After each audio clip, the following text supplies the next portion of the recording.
আষাঢ় মাসের শুক্লপক্ষের একাদশী তিথিতে ভগবান বিষ্ণু 4 মাসের জন্য নিদ্রায় যান। তাই এই একাদশীকে দেবশয়নী একাদশী বলা হয়। এবারের এই দেবশয়নী একাদশী পালিত হবে আগামী 17 জুলাই 2024 বুধবার। এই দেবশয়নী একাদশী থেকে দেবোত্থানী একাদশী পর্যন্ত দীর্ঘ 4 মাস সময়টিকে চতুর্মাস্য বলা হয়। এই সময়ে কোনো শুভ কাজ করা হয় না এবং এই সময়ে সৃষ্টির দায়িত্ব ভগবান শ্রীহরি বিষ্ণু দেবাদিদেব ভগবান শিবের হাতে দিয়ে যান। এই দেবশয়নী একাদশীর বিশেষ মাহাত্ম্য রয়েছে আমাদের হিন্দু ধর্মে।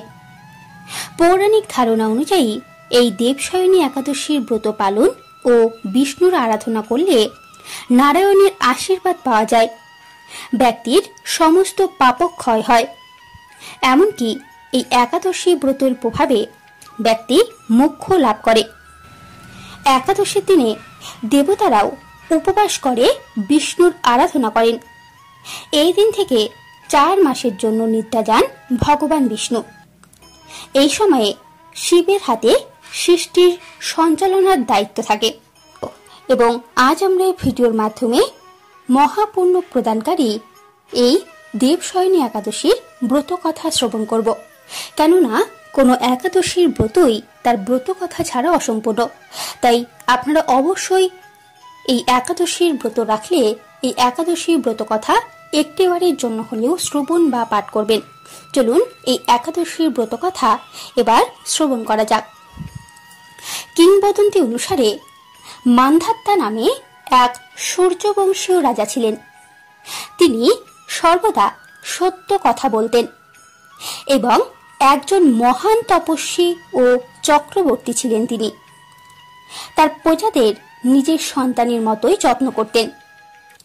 একবার সেই রাজ্যে দুর্ভিক্ষের কারণে হইচই হয়েছিল।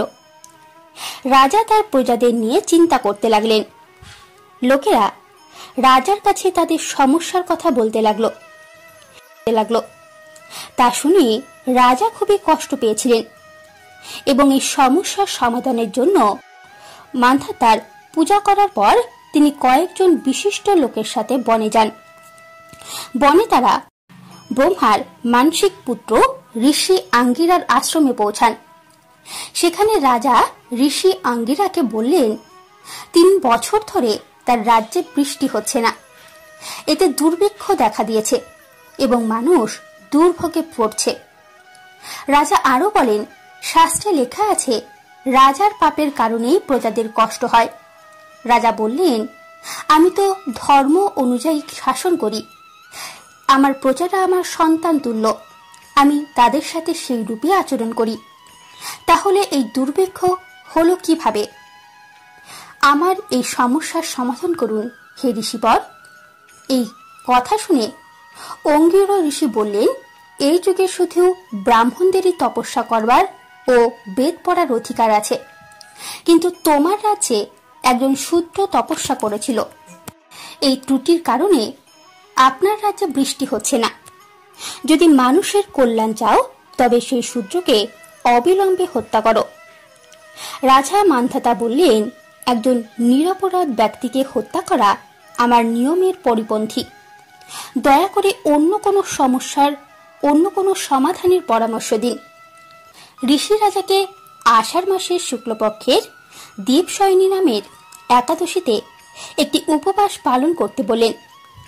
তিনি বললেন, এই উপবাসের প্রভাবে তোমার রাজ্যে বৃষ্টি হবে এবং মানুষও আগের মতো সুখী জীবনযাপন করতে পারবে। রাজা সমস্ত নিয়ম অনুসারে দেবশয়নী একাদশীর উপবাস ও পূজা পালন করলেন, যার ফলস্বরূপ রাজ্যে সমৃদ্ধি ফিরে আসে। কথিত আছে, যারা মোক্ষ বা কামনা করে তাদের এই একাদশীর উপবাস করা উচিত। বন্ধুরা, এটি ছিল এই দেবশয়নী একাদশীর ব্রত কথা।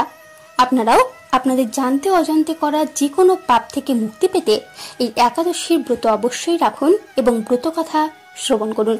বন্ধুরা, আজকের মতো এটুকুই। নমস্কার, ধন্যবাদ, ভালো থাকবেন, সুস্থ থাকবেন।